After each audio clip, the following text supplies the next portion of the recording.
আমার নবী বলেন আবু বকর তাহলে তুমি এক ডাকে কেন সাড়া দিলে বললাও? ওরে আবু বকর তুমি কি বিছানায় আজকে ঘুমাও নাই? আবু বকর বলে নবী শুধু আজকে রাত্রি নয়, ওগো নবী আজ থেকে না 6 মাস পূর্বে নবী আমাকে বলেছিলেন মক্কা থেকে মদিনায় চলে যাওয়া লাগবে। আমি বলেছিলাম নবী কবে যাওয়া লাগবে? আপনি বলেছিলেন ডেট বলে নাই। যেদিন জিবরিল এসে বলবে সেদিন তোমাকে ডেকে নিয়ে চলে যাব। আল্লাহ রাসূলকে ডাক দিয়ে বলে নবী প্রতিদিন আমি সেই দিন থেকে নিয়ে আমি এশার নামাজ পড়ে আপনার পেছন থেকে চলে আসতাম, বাড়িতে এসে পড়লাম মাথায় করে নিয়ে সারা রাত দরজার গুড়িতে পিঠ লাগিয়ে ফজরে আজান পর্যন্ত দাঁড়িয়ে থাকতাম। বলুন সুবহানাল্লাহ। আল্লাহর নবী জনাবে মুহাম্মদ রাসূলুল্লাহ সাল্লাল্লাহু তাআলা আলাইহি ওয়াসাল্লাম আবু বকরের দৃশ্যখানা দেখলেন বাবা। তারপরে আবু বকরকে নিয়ে বাপ যে রাস্তা দিয়ে অনেকটা রাস্তা যাওয়ার পর আল্লাহর নবী বলেন আবু বকর আলহামদুলিল্লাহি নাহমাদুহু ওয়া নাস্তাঈনুহু ওয়া নাস্তাগফিরুহু ওয়া নু'মিনু বিহি ওয়া নাতাওয়াক্কালু আলাইহি ونعوذ بالله من شرور أنفسنا ومن سيئات أعمالنا من يهده الله فلا مضل له ومن يضلله فلا هادي له ولا نذير له ولا وزير له ولا مشير له ولا نعيم له وأشهد أن لا إله إلا الله وحده لا شريك له لا جد له ولا ند له ولا مثل له ونشهد أن سيدنا وسندنا وحبيبنا وحبيب ربنا وطبيبنا وطبيب قلوبنا ومولانا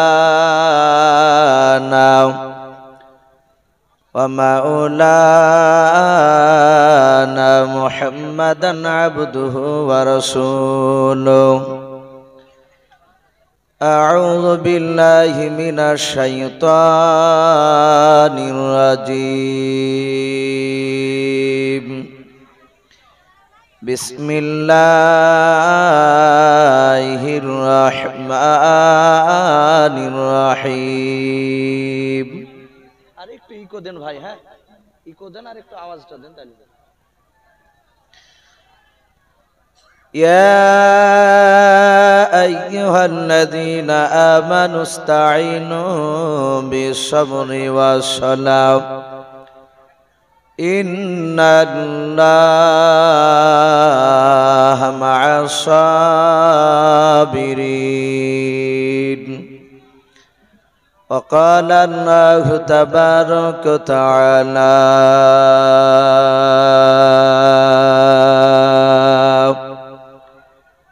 وما أرسلناك إلا رحمة للعالمين وقال الله تبارك وتعالى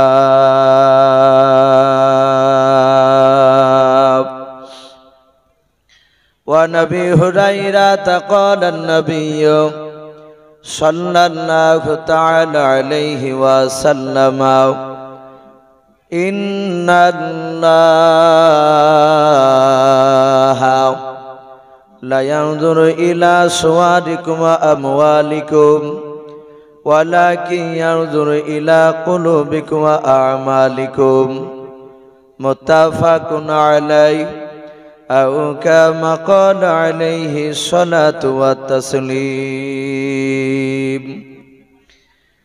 وعن أبي هريرة قال النبي صلى الله تعالى عليه وسلم أترك سنة لحبيبي لهؤلاء الحمقاء أو كما قال عليه الصلاة والتسليم إن الله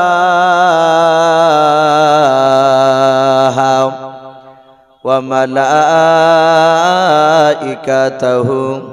يصلون على النبي يا أيها الذين آمنوا صلوا عليه وسلموا تسليما محبت شبه درود إبراهيم پڑھنا اللهم صل على محمد وعلى آل محمد كما صليت على إبراهيم وعلى آل إبراهيم إنك حميد مجيد اللهم بارك على محمد وعلى آل محمد كما باركت على إبراهيم وعلى آل إبراهيم إنك حميد مجيد صلى الله تعالى عليه وسلم কে আসনা বলে এই পৃথিবী হলো উজালা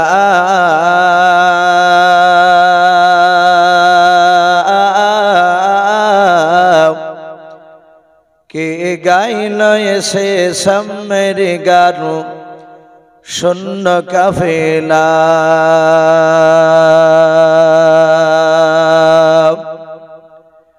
কে আসনা বলে এই পৃথিবী হলো উজালা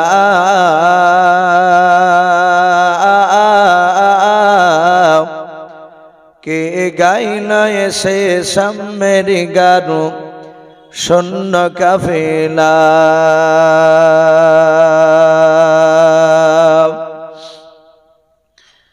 ও হাশমে মাকি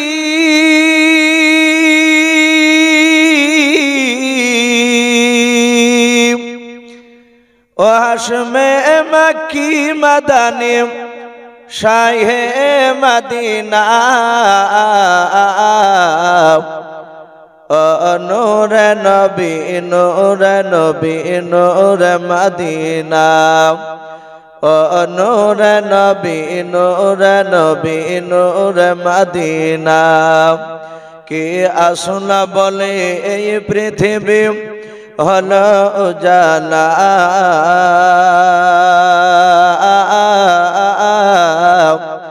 কে গাইল এসে সামের গারু শূন্য কাফেলা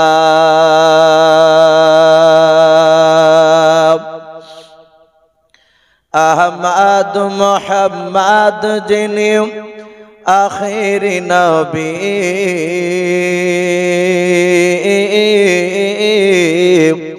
যার অশিলাতে সৃজন হলো এ সুন্দর পৃথিবী যার নূরের জ্যোতি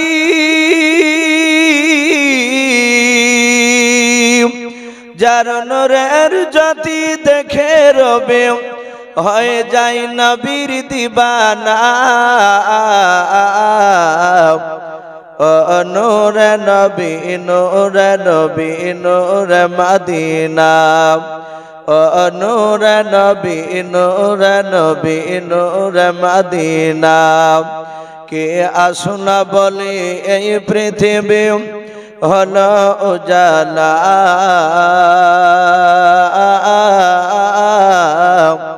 কে গাইল এসে সামের গারু শূন্য কাফেলা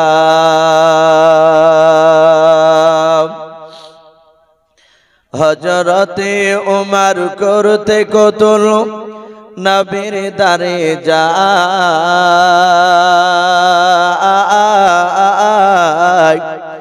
আর নুরানি তার চেহারা দেখে উমর ফেদা হয়ে যায় গুরু মহব্বতে বলুন সুবহানাল্লাহ হযরতে উমর করতে কতল নবীর দারে যাই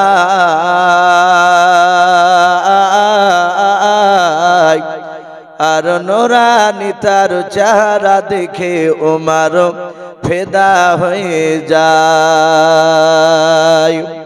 যার মায়াবী চেহারা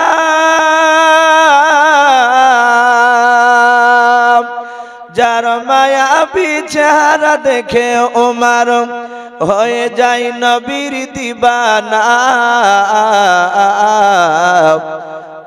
নূরে নবী নূরে নবী নূরে মদিনা, নূরে নবী নূরে নবী নূরে মদিনা। কে আসল বলে এই পৃথিবী হলো উজালা,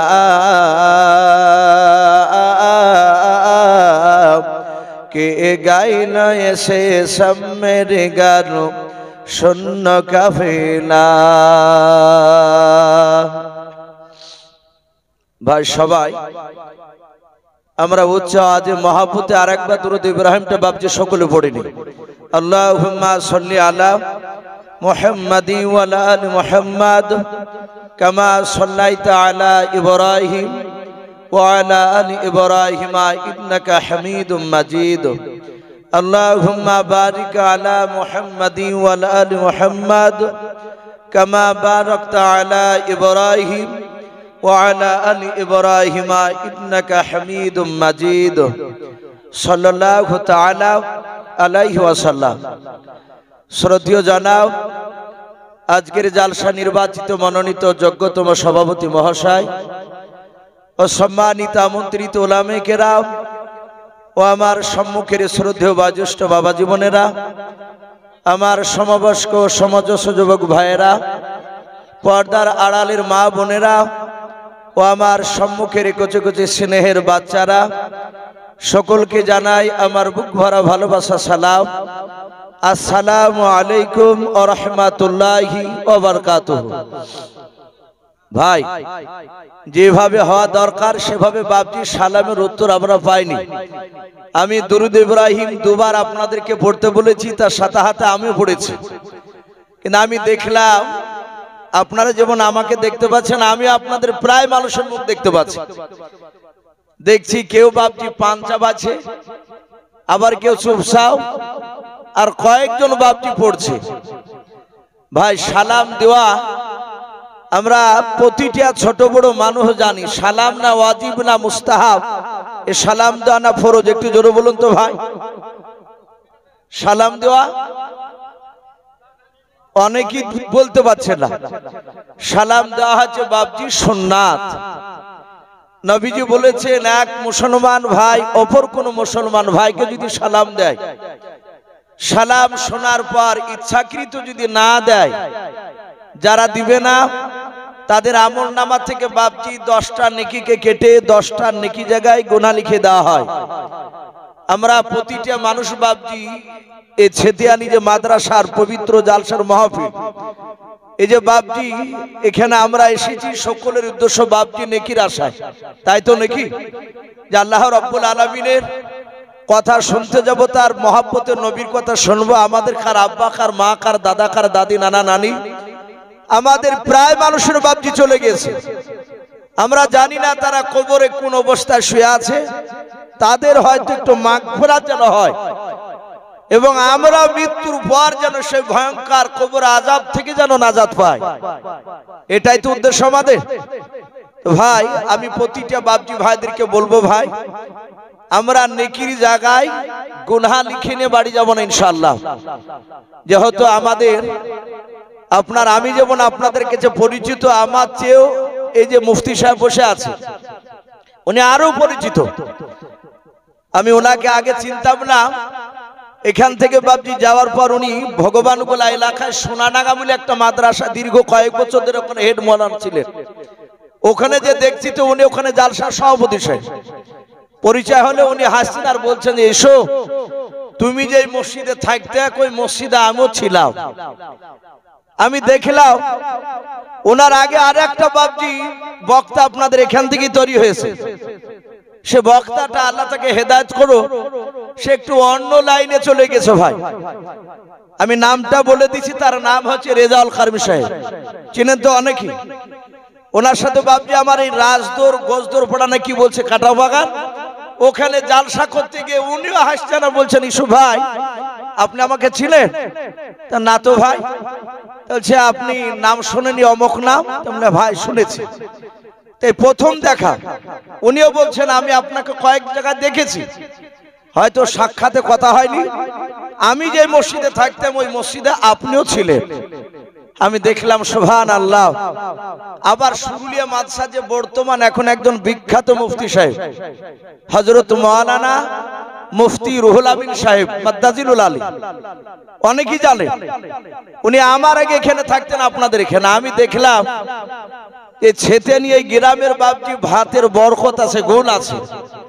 এখানে যেই বাপজি থেকে যে সেই আল্লাহ রাব্বুল আলামিন তাকে যে কোনো জায়গায় বড় জায়গায় তাকে খিদমত করে নিয়েছেন, বলুন আলহামদুলিল্লাহ।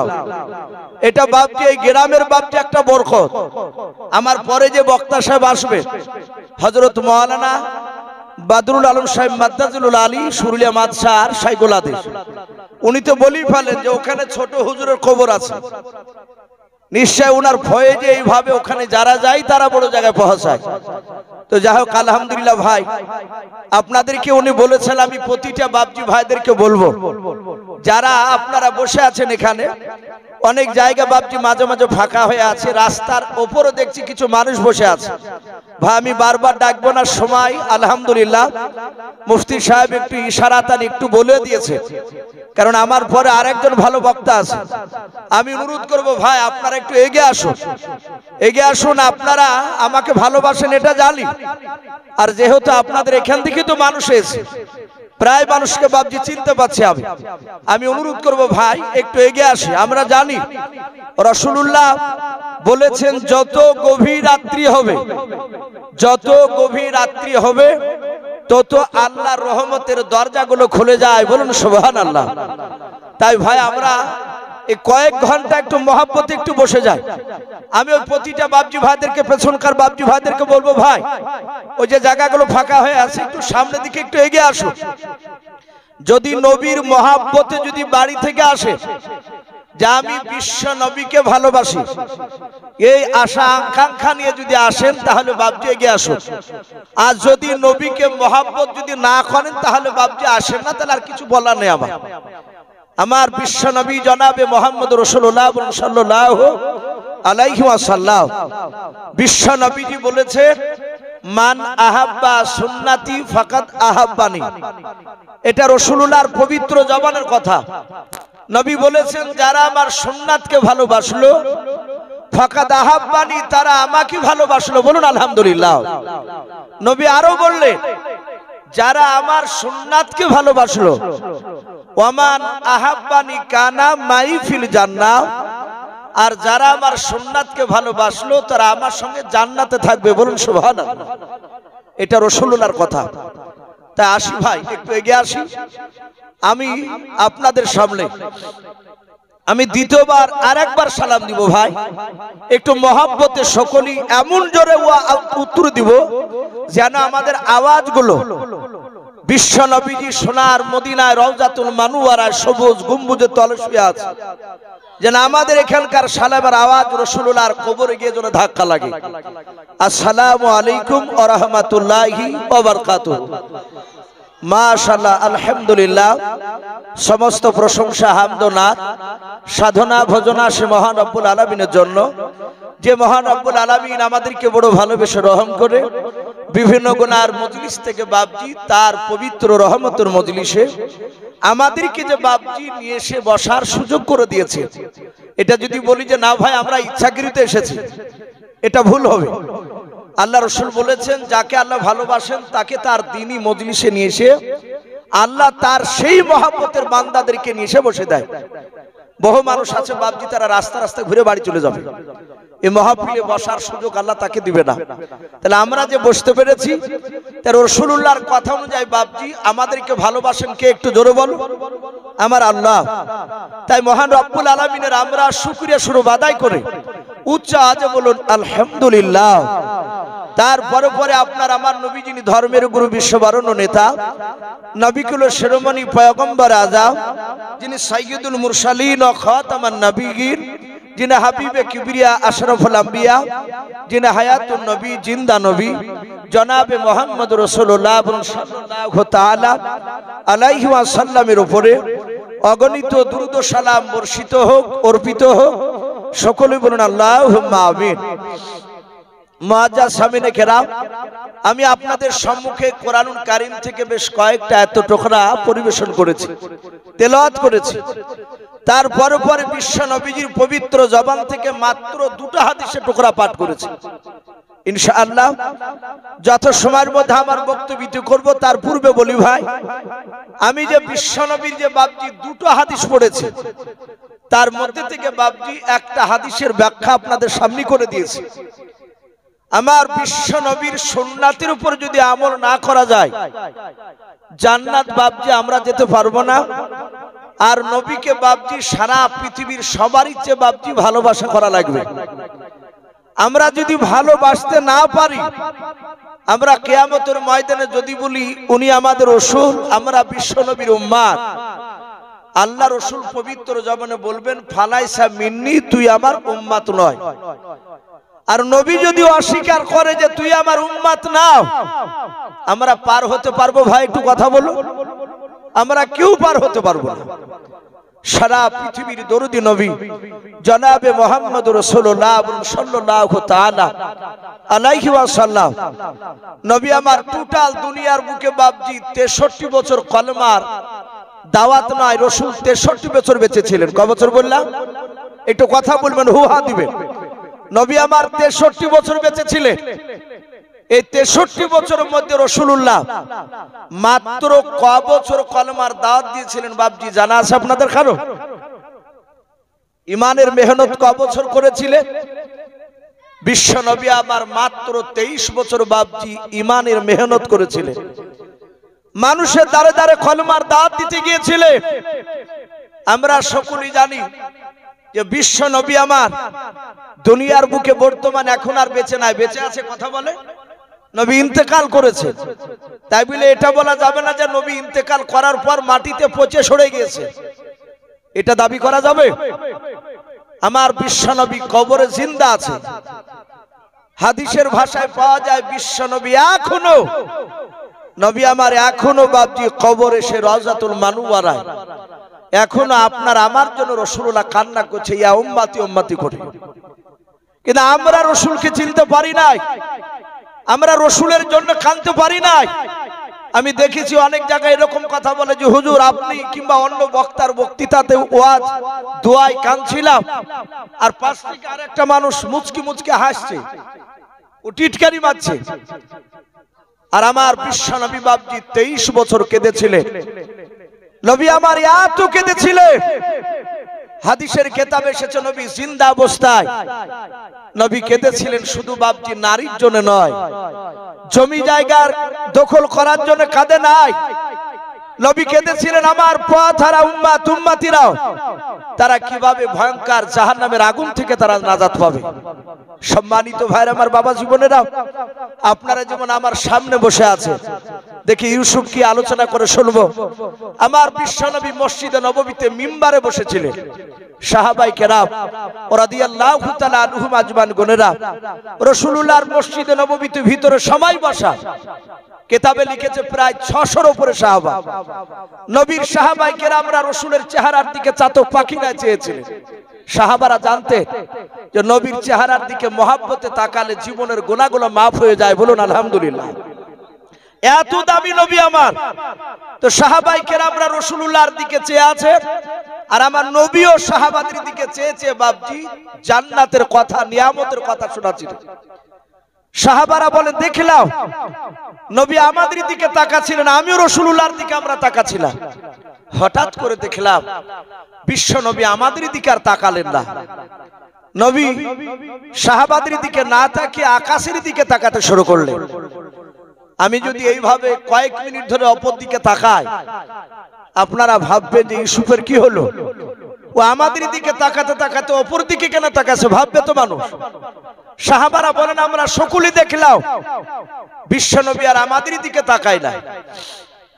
সাহাবায়ে কেরাম রাদিয়াল্লাহু তাআলা আনহুম আজমান গণরা বলেন দেখলাম আল্লাহর নবী জনাবে মুহাম্মদ রাসূলুল্লাহ সাল্লাল্লাহু তাআলা আলাইহি ওয়াসাল্লাম আকাশের দিকে তাকিয়ে নবী যে আমার সালামের উত্তর দিলেন। আল্লাহ রাসূলের সাহাবারা বলেন দেখলাম আল্লাহর নবীর চাউনি দেখে আমরা সকলে আকাশের দিকে তাকালাম। সাহাবারা বলেন আমরা আকাশের দিকে কাউকে দেখতে পেলাম না। সাহাবারা বলেন শুধু এতটুকু বুঝতে পারলাম যে নবী যেন কার সঙ্গে কথা বলছে। নবী উত্তর দিয়েছেন সালামে। উনি আসমান থেকে বাপজি রাসূলুল্লাহ যার সাথে কথা বলছিলেন কিতাবে লিখেছে যেই ব্যক্তি বাপজি রাসূলুল্লাহকে সালাম দিয়েছেন আসসালামু আলাইকা ইয়া রাসূলুল্লাহ। নবী সালামের উত্তর দিলেন ওয়া আলাইকুমুস সালাম ওয়া রাহমাতুল্লাহি ওয়া বারাকাতুহু। যিনি সালাম দিয়েছিলেন উনি ছিলেন সম্রাট জিবরিল আলাইহিস সালাম। বলুন সুবহানাল্লাহ। নাম শুনি না জিবরিলের আমরা? সাহাবারা বলেন আমরা জিবরিলকে কেউ দেখতে পাই নাই, কিন্তু রাসূলুল্লাহ তাকে থেকে কথা বলছিলেন। হাদিসের কিতাবে এসেছে আমার বিশ্বনবী জিবরিলের ব্যাপারে বলেছেন। বুখারী শরীফে বাবজি বাদউল ওহী বলে একটা অধ্যায়, আমার রাসূলের কাছে জিবরিল কিভাবে ওহী নিয়ে আসতে, সেখানে লিখেছে 10 রকমের কায়দায় জিবরিল ওহী নিয়ে আসতেন। বলুন আলহামদুলিল্লাহ। 10 রকমের কায়দায়। কোন কোন সময় নবীর কাছে জিবরিল আসতেন মুসাফির হালাতে। সাহাবারা ভাবতেন বিদেশি কোন লোক নবীর সাথে কথা বলে চলে যেত, কিছুটা যাওয়ার পর অদৃশ্য হয়ে যেত। নবী বলতেন ওগো সাহাবারা তোমরা চিনতে পারলে কিছুক্ষণ আগে যে একটা লোক এসেছিল? বলে হুজুর না তো, আমাদের মনে হলো যে ছেলেটা বিদেশি কোন লোক হবে মুসাফির। নবী বলতেন না, পৃথিবীর কোন মানুষ নয়, সে ব্যক্তি ছিলেন সম্রাট জিবরিল আলাইহিস সালাম। কোন কোন সময় বাপজি জিবরিল আলাইহিস সালাম লোহার জিনজির টানলে যেমন ঝুনঝুন করে শব্দ হয়, ওই রকম ঝুনঝুন করে শব্দ হতো। নবী বুঝতে পারতেন সম্রাট জিবরিল এসেছে। কিন্তু সাহাবারা বলেন আমরা দেখলাম নবীজি আকাশের দিকে তাকে কথা বলছিলেন। আমরা সকলেই নবীর আকাশের দিকে আমরাও তাকালাম, দেখতে পেলাম না। আমরা কোন বাপজি কোন ভাই জিবরিলকে দেখেছি ভাই কথা বলে? আমরা দেখে নাই। কিন্তু কিতাবে এসেছে কোন ফেরেশতাকে মানুষ যে দেখতে পাবে না, এটা ভুল কথা। হাদিসে এসেছে নবীজির আপন চাচা আব্বাস বলে একজন নাম ছিল, আব্বাস রাদিয়াল্লাহু তাআলা আনহু। এই বিশ্ব নবীজির আপন চাচা সম্রাট জিবরিলকে দেখেছিলেন। বলুন আলহামদুলিল্লাহ। এরকম বেশ কয়েকজন আল্লাহর বান্দার কথা এসেছে, তার মধ্যে থেকে বাপজি একটা বিখ্যাত একটা ইমামের নাম এসেছে। আমাদের বর্তমান বাপজি রাগ করবেন না, এখন প্রায় মসজিদে আমাদের মুসল্লির মধ্যে বাপজি ঝামেলা শুরু হয়ে যাচ্ছে। এই নেটে বাপজি কিছু বক্তার বক্তব্য শুনে আমাদের ঘরের সন্তানরা বাপজি অনেকে ইমামকে বাপজি অপমান করছে। বলে মাওলানা সাহেব আপনি তো কোরআন হাদিস কিছু জানেন না। বলে কেন বাবা? বলে এই যে আপনি মুনাজাত করছেন এ তো নাই, হোসেন এরকম প্রায় জায়গাতে। আমি অনুরোধ করব বাপজি এই দোয়া নিয়ে ঝামেলা করতে যাবেন না। যারা করছেন না তারা চুপ থাকেন, আর যারা করছেন তাদেরকে বলবো আপনারা যেন যারা করছেন না তাদেরকে বাপজি ধমক দিবেন না। আমরা জানি যে নামাজ নিয়াত করা পর থেকে নিয়ে সালাম পর্যন্ত নামাজ, সালাম ফিরা হয়ে গেলে নামাজ থেকে আপনি ফারাক হয়ে গেলে, হ্যাঁ সম্মিলিত ভাবে যে মুনাজাত আমরা করি, যারা ভালো লাগে তারা করে, যারা ভালো লাগে না তারা ওই যারা করে তাদেরকে বাধা দিতে যাবেন না। এটা আমাদের এলাকায় বিরাট একটা ফিতনা ছড়ে গিয়েছে। আজ গোটা পৃথিবীর বেঈমানেরা বাপজি তাদের একটা উদ্দেশ্য যে গোটা পৃথিবী থেকে মুসলিমদেরকে কিভাবে নিধন করা যায়। আজ একে একে বাপজি আমাদের জিনিসকে নিয়ে নিচ্ছে, দখল করে নিচ্ছে, আমাদের মুসলমান ভাইদেরকে শেষ করে দিচ্ছে। ওরা বুঝতে পেরেছে যে মুসলিমদের মধ্যে এক নেই, তাই প্রতিটা বাপজি ভাইদেরকে বলবো, ভাই আমাদের পিঠ দেওয়ালে ঠেকে গেছে, আমরা কেউ আর ঝামেলার দিকে যাব না, আমরা সকলেই 5 ওয়াক্ত নামাজ আর কলেমা পড়ি কিনা সেটার দিকে লক্ষ্য করব। বলুন ইনশাআল্লাহ। তো ভাই আমি বলছিলাম এই 4টে ইমাম বাপজি আমরা নাম শুনেছি, 4 মাযহাবের ইমাম বলে না, ইমাম আবু হানিফা রাহমাতুল্লাহ আলাইহি, যারা আমরা নাভির নিচে হাত বেঁধে নামাজ পড়ি তারা বলি যে আমরা হানাফি। আর একটা বাপজি ইমামের নাম শুনতে পাওয়া যায় ইমাম শাফি রাহমাতুল্লাহ আলাইহি। তৃতীয় আর একটা ইমাম, তার নাম হযরত ইমাম মালিক রাহমাতুল্লাহ আলাইহি। 4 নাম্বার বাপজি যিনি ইমাম মাযহাবে, ওনার নাম কিতাবে লিখেছে ইমাম আহমদ বিন হাম্বল। নাম শুনেছেন? ইমাম আহমদ বিন হাম্বল রাহমাতুল্লাহ আলাইহি। তিনি এত বড় বুজুর্গ, ওনার জীবনীতে এসেছেন উনিও বাপজি 2 জন ফেরেশতাকে সালাম দিয়েছিলেন। বলুন আলহামদুলিল্লাহ। কিন্তু সালাম যেসব বাপজি দিতে পারবে না, সেই রকম যোগ্যতা হাসিল করা লাগবে। ইমাম আহমদ বিন হাম্বল তিনি কত বড় বুজুর্গ ছিলেন, আল্লাহওয়ালা ছিলেন, নবীর প্রেমিক ছিলেন। তিনি কতটা নবীর সুন্নাতকে মানতেন ওনার জীবনীতে এসেছে। আমি ছোট্ট কিছু কথা আলোচনা করব ওনার ব্যাপারে, তারপর নবীর কথার দিকে যাব। ইমাম আহমদ বিন হাম্বল রাহমাতুল্লাহ আলাইহি প্রচন্ড শীতের রাত্রিতে, আজ কয়েকদিন আগে শীত নেমেছিল, এত হাড় হিম করা শীত, ওই রকম শীতের সময় ইমাম আহমদ বিন হাম্বল তাবলীগের দাওয়াত দিতে গিয়েছে। আমাদের এলাকায় তো তাবলীগ হয়, আপনাদের এদিকেও।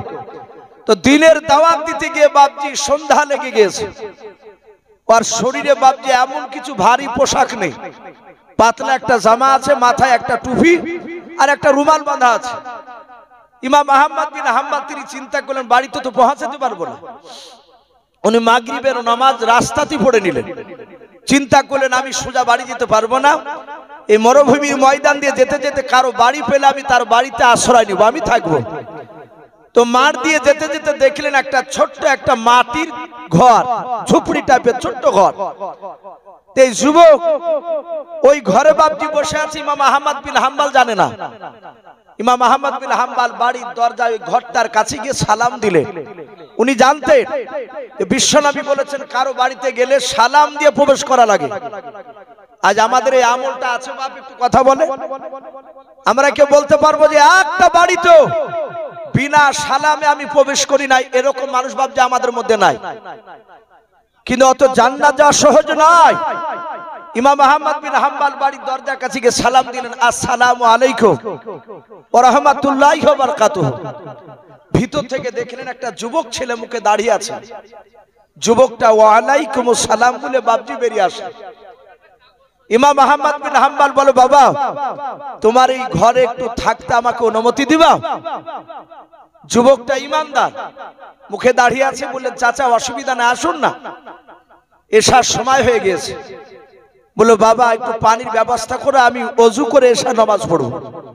যুবক ছেলেটা বলল চাচা আমিও তো নামাজ পড়ব। ওযু দুজনাতে ওযু করে বাপজি নামাজ পড়ে এশা। নামাজ পড়ে যুবকটা বলল চাচা আপনি মাফ করবেন বেয়াদবি হলে, ওই দেখেন আপনি ওখানে আরাম করেন আর আমি গরিব মানুষ, এই ঘরটা আমার, এটা নিজস্ব ঘর, এখানে আমার বাসস্থান নয়, এটা হোটেল। আমি এখানে সারা রাত রুটি তৈরি করি আর ওই রুটিগুলো দিনের বেলায় সারা দিন আমি বিক্রি করি। বলে তাই? বলে হ্যাঁ। বলে চাচা আমি ওই চুলাতে তাও রুটির খোলা চাপি দিয়ে আমি আগুন ধরে রুটি তৈরি করবো, দেখেন আটা সেনে রেখেছো পানি দিয়ে। বলে অসুবিধা নেই। যুবকটা রুটি তৈরি করতে শুরু করলো। ইমাম আহমদ বিন হাম্বল বলছেন বাবা তুমি যদি আমাকে কিছু মনে না করো, আমার শরীরে সেরকম পোশাক নেই, প্রচন্ড ঠান্ডা লাগছে। ওরে যুবক তোমার চুলহার গুড়িতে আমি পাশে একটু বসবো, একটু আগুনের তাপ খেতে দিবা? মহব্বতে বলুন সুবহানাল্লাহ। একটু শুধু চিন্তা করবে, চুলহাতে বাপজি আগুন ধরিয়েছে যুবক রুটি তৈরি করার জন্য, আর ওই বৃদ্ধ লোকটা ইমাম আহমদ বিন হাম্বল রাহমাতুল্লাহ আলাইহি তিনি আগুনের অনুমতি চাইছে তাপ খাওয়ার জন্য। আমরা এই তাকওয়া আমাদের মধ্যে নেই। এরকম অনেক শোনা গিয়েছে, ফজর নামাজ পড়তে যাচ্ছে, ওর নারকেলের গাছ না, রাস্তার ধারে নারকেলের গাছ, শুকনা নারকেল পড়েছে, আর দেখবেন নারকেলের গাছ এখানে থাকলে 20 হাত দূরে গিয়ে নারকেল চলে যায়। এই নামাজ পড়তে যাওয়ার সময় দুইটা নারকেল দেখে লোভ সামলাতে পারে, তুলে নিয়ে গিয়ে বিবিকে বলছে দেখো ভালোই কাজ হলো। বলে কোথায় পাইলে? বলে ওই যে গাছে পড়েছিল। তাই দুইটা নাও, দিনের বেলা রুটি আপনার ওই নারকেল দিয়ে পিঠে তৈরি করে, ওই নারকেলের লাড়ু পিঠে দিয়ে আবার রোজার ইফতার করছে। আমরা একটুকু ভাবি নাই যে ওই গাছ থেকে যে নারকেলটা পড়লো, এই নারকেলটা খাওয়া কি ভাবছে আমাদের সঠিক হবে? কথা বলে এ তাকওয়া একটুকু ভাবছে আমরা ধাক্কা দিই নাই। আব্দুল কাদের জেলানী রহমাতুল্লাহ নাম শুনেছেন কি শুনেন নাই? আব্দুল কাদের জেলানী রহমাতুল্লাহ আলাইহি, ওনার আব্বার নাম ছিল আবু মুসা সালে জাহাঙ্গীর রহমাতুল্লাহ আলাইহি। নদীর ধার দিয়ে যাচ্ছিলেন, নদীর ধার দিয়ে যেতে যেতে ক্ষুধার্ত অবস্থায় দেখলেন একটা আঙ্গুরের থোকা ভেসে যাচ্ছিল। ক্ষুধার তাড়নায় থাকতে না পেরে তুলে খেয়ে নিয়েছে।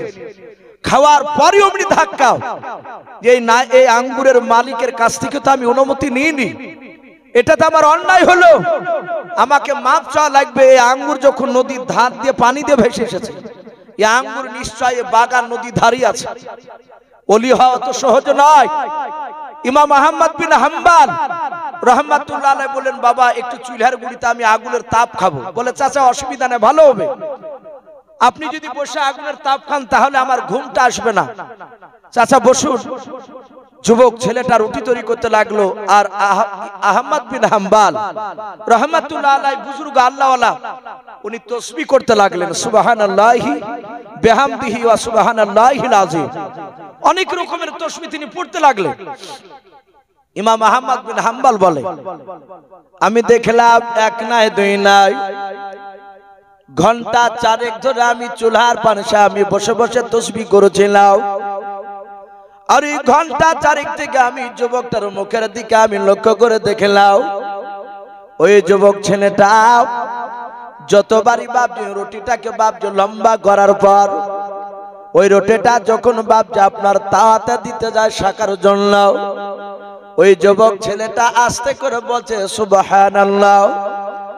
আবার বাপজি রুটিটা যখন ফুলে গেল, রুটিটা যখন বাপজি আপনার উল্টাতে যায়, ওই যুবক ছেলেটা বাপজি আবার বলতে লাগলো আলহামদুলিল্লাহ। এইভাবে এক না দুই না রে বাবা, ঘন্টা 4 থেকে বাপজি ওই ইমাম আহমদ বিন হাম্বল ওই যুবক ছেলেটার বাপজি মুখে বারবার বাপজি তাসবিহ শুনতে দেখলাম। ইমাম আহমদ বিন হাম্বল ডাক দিয়ে বলেছিলেন রে বাবা আমি ঘন্টা 4 থেকে লক্ষ্য করে দেখলাম, তুমি যতবারই রুটিটা তুমি তাওয়াতে দিচ্ছিলা খোলায়, ততবারই তুমি সুবহানাল্লাহ বললাও, আর যতবারই উঠি তুমি উল্টা ছিলা ততবারই তুমি আলহামদুলিল্লাহ পড়ছিলাও। ওরে বাবা আমার মনে হয় তোমার আব্বা মা বুজুর্গ ছিল নাকি বলাও। ওই যুবক ছেলেটা বলে চাচা আমার আব্বা মা দিনদার পরেজগার আল্লাহ ওয়ালা মানুষ ছিল, এক নাই দুই না চাচা, আমার বয়স যখন 8 বছর তখন থেকে আমি 5 ওয়াক্ত নামাজ পড়ে, বলুন সুবহানাল্লাহ।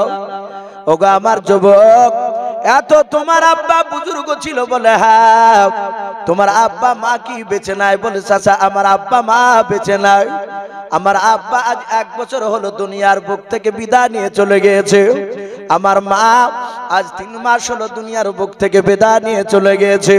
ওই ইমাম আহমদ বিন হাম্বল ডাক দিয়ে বলেছিল বাবা তোমার আব্বা মা কি মৃত্যুর আগে তোমাকে কিছু ওষুধ করে গিয়েছে কি বললাম? ওই যুবক ছেলেটা ডাক দিয়ে বলেছিল চাচা আমার মা মৃত্যুর আগে 1 না 2 নাই, আমার মা আমার জন্য 50টা দোয়া করে গিয়েছেন, বলুন সুবহানাল্লাহ। কটা? 50টা দোয়া। ইমাম আহমদ বিন হাম্বল বলে বাবা ওই তোমার মার দোয়া করাগুলো কি তুমি ডাইরেক্ট দেখতে পেয়েছো কবুল হয়েছে? 50টা দোয়া কি কবুল হয়েছে বলো? যুবক বলে চাচা আমার মা 50টা দোয়া করার মধ্যে গো চাচা মাত্র একটা দোয়া এখনো কবুল হতে বাকি আছে, 49টা দোয়া আমি একা করে দেখেছি মার দোয়াগুলো কবুল হয়ে গিয়েছে। ওগো চাচা একটা দোয়াই আমার কবুল এখনো হতে বাকি রয়েছে। যুবক ছেলেটাকে বলল, বাবা তোমার ওই 50 নম্বর দোয়াটা কোনটা কবুল হতে বাকি আছে একটু বলো। ডাকে দিয়ে বলে, চাচা আমার মা যখন মৃত্যুর শয্যায় ছটফট করেছিল, আমার মার জন্য আমি বাজারে খাবার কিনতে গিয়েছিলাম। খাবার কিনতে গিয়ে দেখলাম ওই বাজারে বাপজি একলা দুই না বেশ কয়েকগুলো তারা মানুষেরাও তারা বলা বলি করেছিল আমি পৃথিবী বিখ্যাত একজন আলেম, তার নাম ইমাম আহমদ বিন হাম্বল রাহমাতুল্লাহ আলাইহি আমি দেখেছি, আরো কয়েকজন বলে আমি দেখেছি। ওই ব্যক্তির নাম শোনার পর আমার মার কাছে এসে বললাম, মা সারা পৃথিবীর মধ্যে সবচেয়ে বড় আলেম তার নাম ইমাম আহমদ বিন হাম্বল। ওগো মা আমার বাজারের অনেক লোকেরা তারা বলেছে ওনার সাথে দেখা হয়েছে আমার। ওগো মা আমি তোমার কলিজার টুকরা সন্তান একটু কথা বলো, আমি কি সেই বড় আলেমটাকে কি দেখতে পাবো না? আমার বড় মনের তামান্না ওই আলেমটার সাথে যদি দেখা হয় আমি তার সাথে মুসাফা পর্যন্ত করতে রাজি আছি, বলুন সুবহানাল্লাহ। ওগো মা আমার জন্য একটু দোয়া করে দাও। আমার মা সেদিন আমার মাথায় হাত দিয়ে বলেছিল, বাবা আমি তোর জনম দক্ষিণ মা আল্লাহর কাছে আমি দোয়া চাইছি তোর জন্য, আল্লাহ যেন তোকে ওই ইমাম আহমদ বিন হাম্বলের সাথে দেখা না দেখা পর্যন্ত না দেওয়া পর্যন্ত যেন আল্লাহ তোর মওতটা না দেয়, বলুন সুবহানাল্লাহ। ওগো চাচা সব দোয়া কবুল হয়েছে, শুধু ওই একটাই দোয়া বাকি আছে। ওই পৃথিবী বিখ্যাত বড় আলেমটাকে আজ পর্যন্ত চাচা দেখতে পাইনি। কথা বলছে কার সাথে একটু কথা বলুন জোরে। সেই ওই ব্যক্তির সাথে ইমাম আহমদ বিন হাম্বল মুচকি মুচকি হাসছে আর বলে, বাবা তোমার মার 50 নম্বর দোয়াটাও আজ কবুল হয়ে গিয়েছে, জোরে বলুন সুবহানাল্লাহ। ওই যুবকটা ডাক দিয়ে বলেছিল, চাচা অত বড় পৃথিবী বিখ্যাত আলেমটাকে কইতো আমরা কেউ জানতে পারলাম না, আমার মার দোয়া কেমন করে কবুলটা হয়েছে বললাও।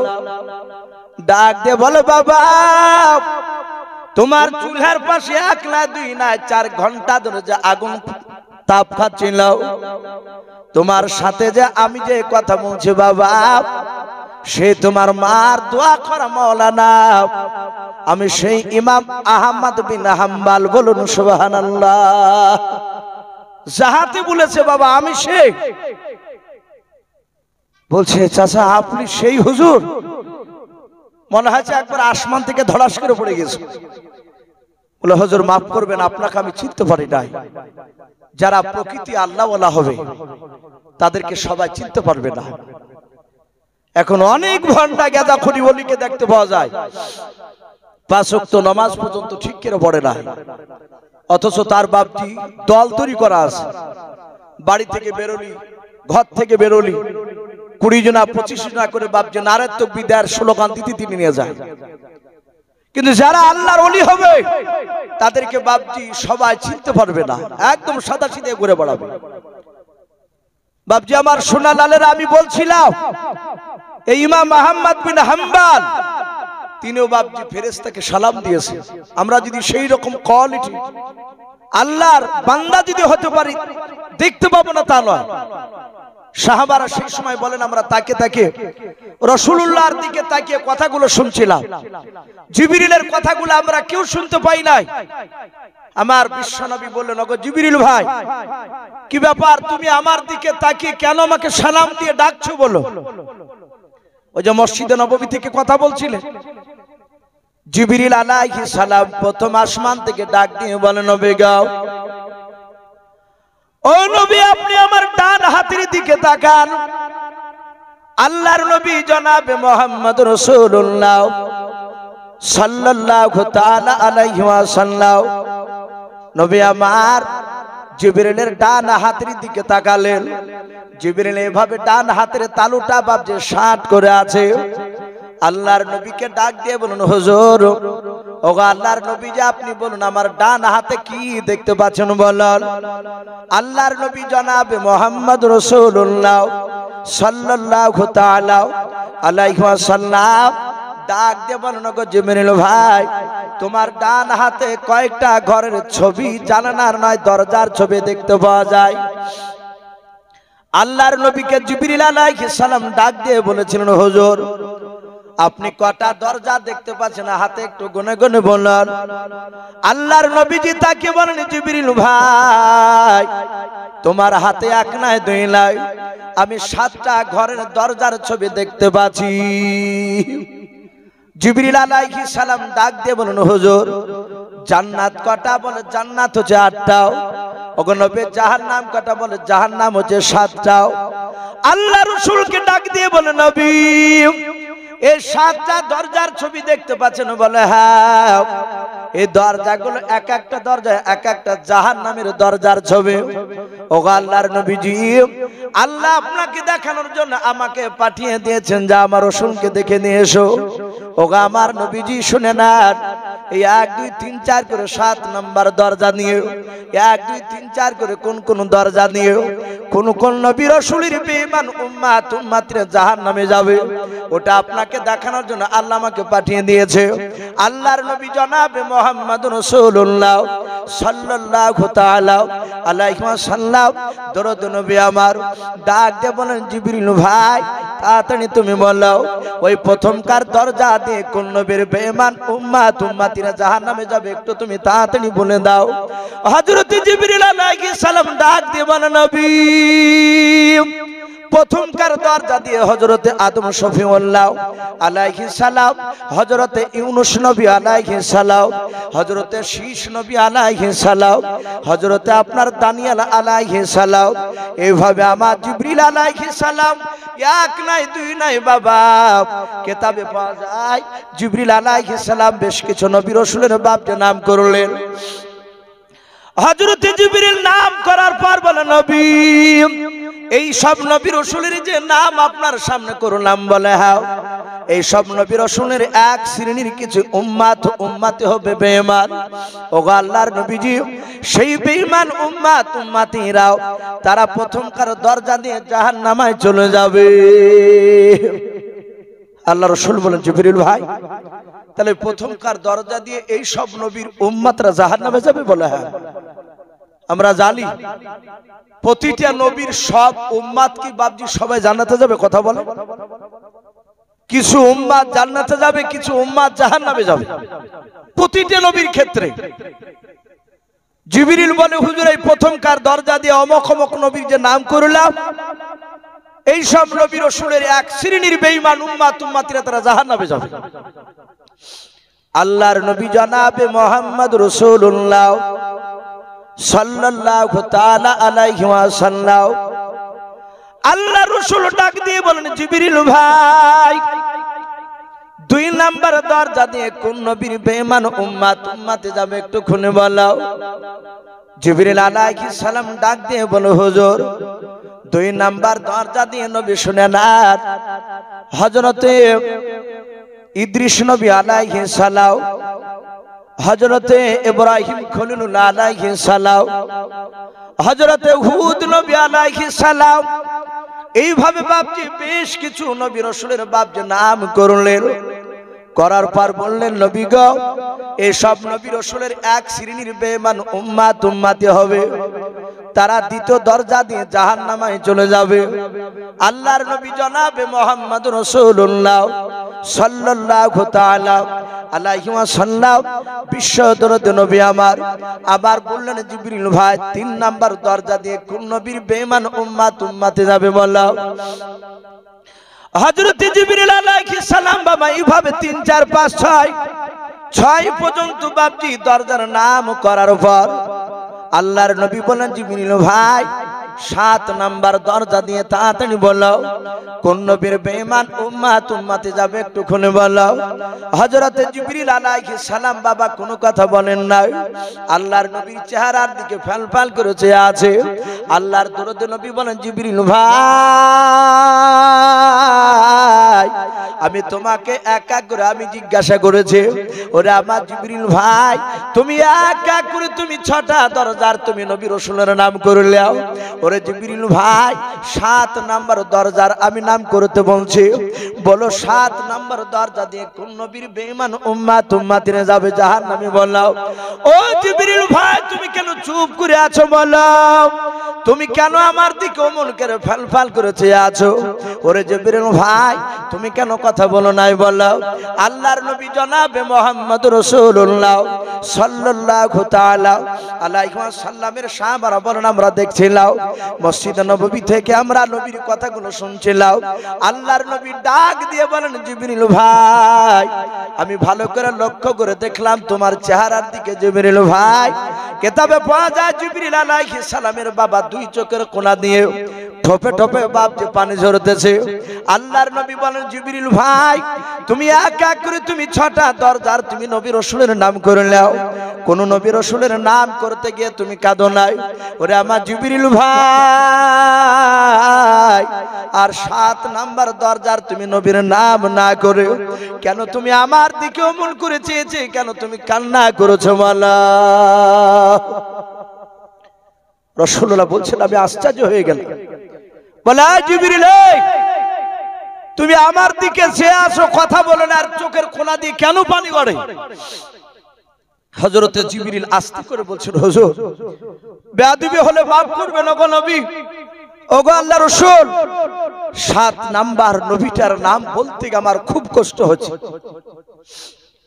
আমার রাসূল বললেন ওগো জিবরিল ভাই তুমি কষ্ট পেও না, তুমি বলো, আস্তে করে বলো, তুমি আর চুপ করে দাঁড়িয়ে থেকো না, বলো ওই দরজা দিয়ে কোন নবীর বেঈমান উম্মতি জাহান্নামে যাবে? হযরতে জিবরিল আলাইহিস সালাম বাবা আস্তে করে রাসূলুল্লাহর দিকে কেঁদে কেঁদে ডাক দিয়ে বলেন নবী গাও এই 7 নাম্বার দরজা দিয়ে নবী কিয়ামত পর্যন্ত আপনার এক শ্রেণীর বেঈমান উম্মতি হবে। ওগো আল্লাহর নবী ওই কিয়ামত পর্যন্ত এক শ্রেণীর বেঈমান উম্মতিরা আপনার সুন্নাতের উপর তারা আমল করবে না। ওগো আল্লাহর নবীজি কোরআনের উপর আমল করবে না তারা। ওই এক শ্রেণীর বেঈমান উম্মতিরা আপনার ওই 7 নাম্বার দরজা দিয়ে তারা জাহান্নামে চলে যাবে। এতটুক জিবরিল কথা বলে অদৃশ্য হয়ে গেল। সাহাবায়ে কেরামরা বলে দেখলাম দরদি নবী মার নবী মসজিদে নববীতে জিবরিলের কথা শোনার পরই রাসূলুল্লাহ হাউমাউ করে চিৎকার করে কাঁদতে লাগলেন। নবীর সাহাবারা বলেন আমরা কেউ কথা বলি না। নবীজি মসজিদে নববী থেকে কেঁদে কেঁদে সুজা মসজিদে নববীর দরজা দিয়ে বাপজি সুজা বেরিয়ে চলে গেলেন। কোথায় গেলে? সাহাবারা বলেন দেখলাম রাসূলুল্লাহর বাড়ির দিকে চলে গেল। হযরতে আবু বকর সিদ্দিক রাদিয়াল্লাহু তাআলা আনহু নবীজির সবচেয়ে বাপজি জানের সাহাবা, সবচেয়ে জানের সাথী নবীর রাসূলের বাপজি সাহাবা আবু বকর, তিনি এত ভালোবাসতেন আমার বিশ্ব নবীকে। সে আবু বকর ডাক দিয়ে বলেন ওগো আমার সাথী ভাইরা তোমরা কেউ পেছন দিক থেকে আমার রাসূলুল্লাহকে ডাকবে না। আমার রাসূলুল্লাহ চরম ব্যথা ব্যথিত হয়ে কাঁদতে কাঁদতে রাসূলুল্লাহ বাড়ির দিকে চলে যাচ্ছে। নবীকে কেউ ডাকবে না, আমার রাসূলকে এত আমরা ভালোবাসি এটা নবী জানে। আমার বিশ্ব নবী দেখেছিলেন আমার প্রতিটা সাহাবা নবীকে ভালোবাসে, আপনারা সকলেই জানেন। সবচেয়ে তো ভালোবাসা নবীর যত সাহাবা ছিল তার মধ্যে রাসূলের সবচেয়ে কাছের সাহাবা বেশি কে ভালোবেসেছিলেন একটু জোরে কথা বলুন। তার নাম হযরতে আবু বকর সিদ্দিক রাদিয়াল্লাহু তাআলা আনহু, যার ব্যাপারে আমার নবীজি আবু বকরের সাথে কয়েকটা জিনিস দেখেছিলেন। আমার বিশ্ব নবী যেদিন মক্কা থেকে বাপজি মদিনায় যায় আমরা সকলেই জানি। এই মক্কা থেকে মদিনা যাওয়ার এই ঘটনাটা তারিখ আল্লাহ রাসূলকে বলেছিলেন না, শুধু জিবরিলকে দিয়ে বলেছিলেন আমার রাসূলকে গিয়ে বলোগা তার বন্ধু আবু বকরকে সাথে করে নিয়ে আমি অর্ডার করলি তাকে মক্কা ছেড়ে মদিনা যাওয়া লাগবে। হযরতে জিবরিল আলাইহিস সালাম নবীকে বললেন আর নবী এসে অমনি সাথে হাতে আবু বকরকে বলে। আবু বকর বলছেন হুজুর আমি এখনই তৈরি আছি। নবী বলে না, এখন তৈরি হয়ে লাভ নেই। আবু বকর, আমাকে আল্লাহ বলেনি যে কবে যেতে হবে, কিন্তু যেদিন যেতে হবে সেদিন জিবরিল এসে আমাকে বলবে, আর সেদিনে আমি তোমাকে ডেকে নিয়ে চলে যাব। শুধু এতটুকু কথা। তাফসীর কারণ বাবজি লিখেছেন রাসূলুল্লাহ মক্কা থেকে মদিনায় যেদিন আবু বকরকে নিয়ে যায়, তার কতদিন আগে কথাটা বলেছিলেন? দুটো রেওয়াতে এসেছে, কেউ বলেছেন 6 মাস আগে। বলুন আলহামদুলিল্লাহ। মক্কা থেকে মদিনা যেদিন যায় সেদিন বাবজি সেদিন থেকে নিয়ে এই মক্কা থেকে পালিয়ে যেতে হবে। আবু বকর তোমাকে আমাকে এই কথাটা আল্লাহ জানিয়ে দিয়েছেন, এটা আবু বকরকে 6 মাস আগে বলেছিলেন। এত দামি সাহাবা হওয়া তো সহজ নয়। নবী বলেন আমি শুধু এসে আবু বকরের দরজায়, মক্কা থেকে মদিনা যাওয়ার অনেক লম্বা ঘটনা আছে, আমি সেদিকে যাব না। শুধু এসে আবু বকর, মুফাসসিরে কেরাম লিখেছেন আবু বকর সিদ্দিক পুরা নামটা বলে নাই, বেরোতে না বেরোতি শুধু নবী বলেছেন আবু বকর বলতে যাবেন, আর অমনি সাথে হাতে দরজা খুলি বলছেন লব্বাইক ইয়া রাসূলুল্লাহ। বলুন আলহামদুলিল্লাহ। আমার বিশ্ব নবী আশ্চর্য হয়ে গেলেন। দেখছেন আবু বকর মাথাতে একটা পুটলা আছে, পুটলাটা কয়েকদিনকার খাবার ছিল। আবু বকর জানতেন যে আমার বিশ্ব নবী মক্কা থেকে পালিয়ে গেল, আমার বিশ্ব নবীকে নিয়ে যেতে যেতে হয়তো খাবার পাবো না, মানুষের চোখের আড়াল করে লুকিয়ে পালিয়ে যাওয়া লাগবে। তাই রাসূলুল্লাহকে যেন ক্ষুধা লাগবে তখন যেন আমি খাবার দিতে পারি। আর একটা খাজুরের ছোবার মুলাম করে বাপজি একটা গাদলা তৈরি করা ছিল।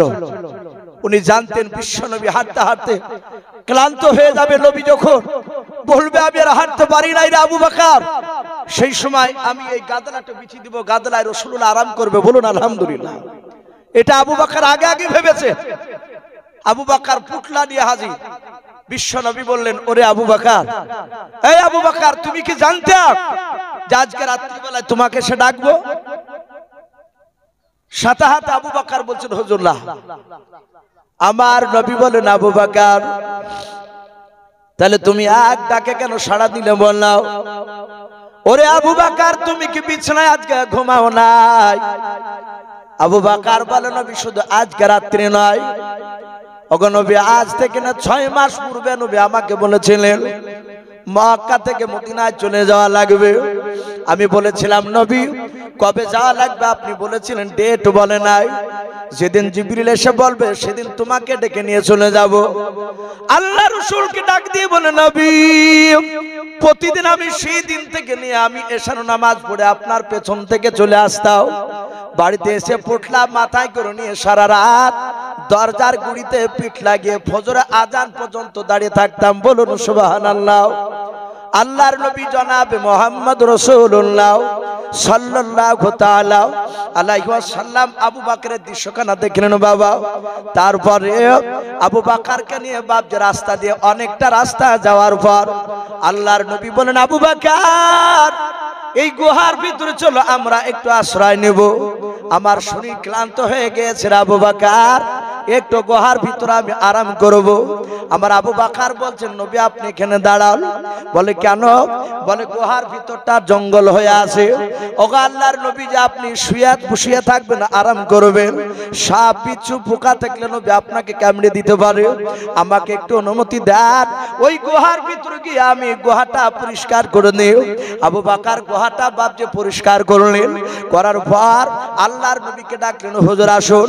আল্লাহর নবী গুহার ভিতরে আবু বকর বাপজি পায়ে মাথা দিয়ে দিলেন। আল্লাহর নবীর বন্ধু আবু বকর উনি বাপজি তাকে তাকে দেখতে শুরু করলেন বাবা, যে গুহার ভিতরে রাসূলুল্লাহকে নিয়ে শুয়ে আছেন ওই গুহার চারিদিকে দেখছেন বাবা ছিদ্র ফুটো হয়ে আছে। আমার আবু বকর মাথার পাগড়িটা রুমালটা বাপজি ছিঁড়ে ছিঁড়ে ওই গর্তগুলো বাপজি বন্ধ করতে লাগলো।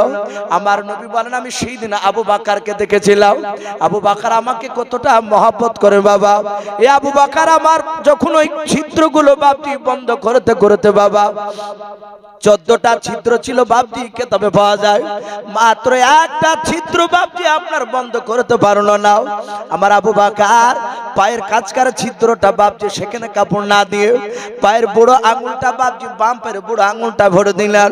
হযরতে আবু বকরের ধারণা বাহির থেকে কোনো বিষাক্ত সাপ যদি চলে আসে, পোকা আসলে এই ছিদ্রটা যদি বন্ধ না হয় এদিক দিয়ে আমার নবীজিকে দংশন করবে, নবী আমার বিষে জর্জরিত হয়ে মারা যাবে। কিয়ামতের ময়দানে যদি আল্লাহ একটিবার যদি প্রশ্ন করে আমি আবু বকর উত্তর দিতে পারবো না, তা আমি এই ফটোটা ছিদ্রটা বন্ধ করে রাখে আবু বকর আঙুল দিয়ে বন্ধ করে আছেন। আর কেতাবে বাপজি পাওয়া যায় ওই গুহার ভিতরে একটা সাপ বাস করতো। বলুন আলহামদুলিল্লাহ। আবু বকর নয়, নবী বলেন আমি দেখেছিলাম। আবু বকর আমার মহব্বত, আমার উপর কতটা তার ভালোবাসা ছিল। কেতাবে লিখছে ওই গুহার ভিতরে একটা সাপ ছিল, সাপটার বয়স বহুদিন ধরে বাপজি আপনার কেতাবে লিখেছে ওই সাপটা ছিল মুসা নবীর জামানায়। বলুন আলহামদুলিল্লাহ। কোন জামানার সাপ? হযরতে মুসা নবী পয়গম্বর আলাইহিস সালামের জামানার বাপজি সাপ। মুফাসসিরিনে কেরাম লিখেছে হযরতে মুসা নবী পয়গম্বর 8-10টা তার ভক্ত নিয়ে সাহাবা নিয়ে তিনি ওই মক্কা নগরে বাপজি ওই গুহার পাহাড় দিয়ে বাপজি সফর করছিলেন, হেঁটে যাচ্ছিলেন। হযরতে মুসা নবীর বাপজি 10টা বন্ধুর মধ্যে তার একটা বন্ধুর নাম ছিল উসামা। কি নাম বললাম? উসামা। উনি বলেন আমি মুসা নবীর পেছনে আর মুসা নবী আগে। আমি দেখলাম মুসা নবী গুহার ওই পাহাড় দিয়ে যেতে যেতে আমি দেখলাম মুসা নবী পয়গম্বর আলাইহিস সালাম বারবার ঘুরে ঘুরে ওই গুহার জঙ্গলের দিকে তাকাচ্ছিলেন।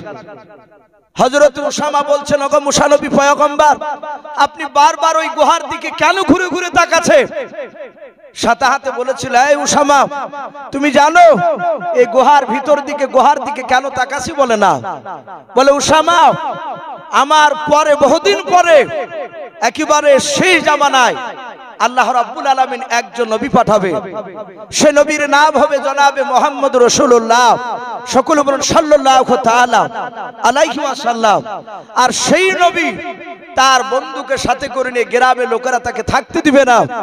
গ্রামের লোকের অত্যাচারে থাকতে না পেরে আল্লাহর হুকুমে ওই মুহাম্মদ সাল্লাল্লাহু আলাইহি ওয়াসাল্লাম তিনি তার বন্ধুকে নিয়ে গুহার ভিতরে এসে আশ্রয় নেবেন। যাহাতে এতটুকু কথা মুসা বলেছে। আর সাথে হাতে গুহার ভিতর থেকে একটা সাপ ফসকের বেরে এসে আল্লাহর কুদরতে সাপটা মানুষের মতো কথা বলছিল। বলুন আলহামদুলিল্লাহ। মুসা নবীকে বলেন ওই মুসা নবী এই ওগো আল্লাহর নবী মুসা কালিমুল্লাহ আলাইহিস সালাম আমি এই গুহার ভিতরে অনেক দিন ধরে থাকি, এটা আমার ঘর, আর আপনি আমার ঘরে আবার কাকে নিয়ে এসে ঢোকাচ্ছে? আল্লাহর নবী মুসা মুচকি মুচকি হাসছেন আর বলছেন সাপ এমন একজন নবী আসবে তোর এই গুহায় যে নবীকে সৃষ্টি না করলে গোটা পৃথিবীকে আল্লাহ সৃষ্টি করতেন না। বলুন আলহামদুলিল্লাহ। আরো জোরে বলুন আলহামদুলিল্লাহ।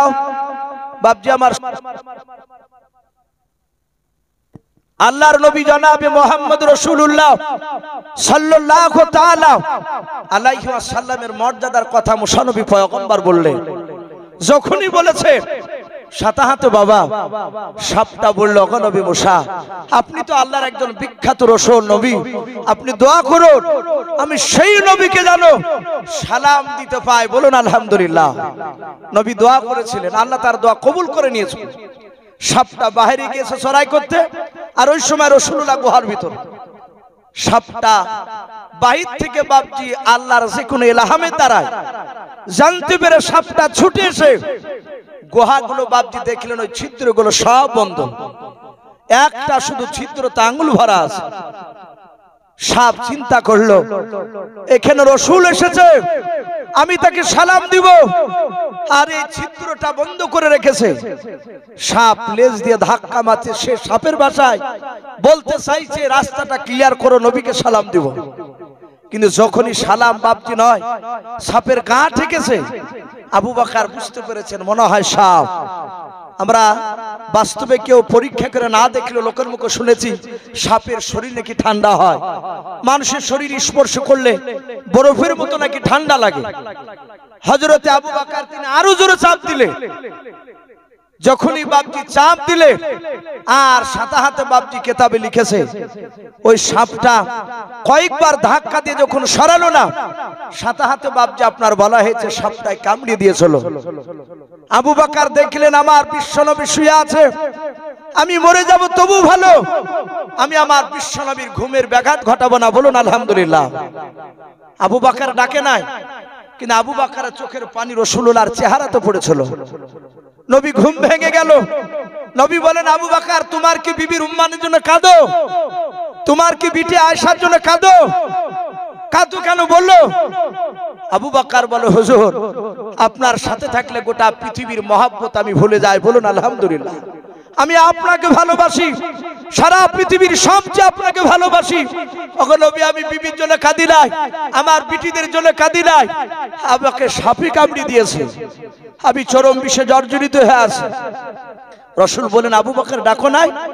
বলে হুজুর মাফ করবেন আমার চোখের পানি আপনার চেহারাতে পড়েছে, আমি জানতাম না।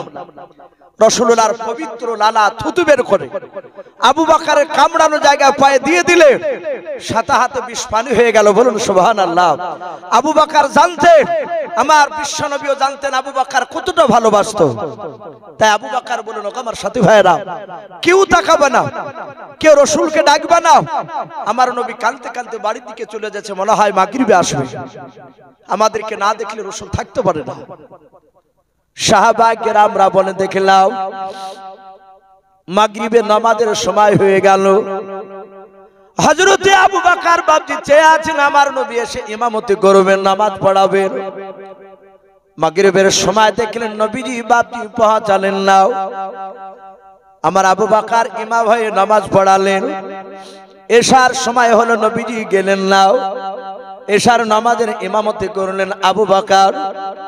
এইভাবে কেতাবে লিখেছে এক না দুই নাই 3 দিন ধরে বাপজি পার হয়ে গেল, আবু বকর নয় বাপজি নবীজি আসে না। আবু বকর নামাজ পড়ালেন।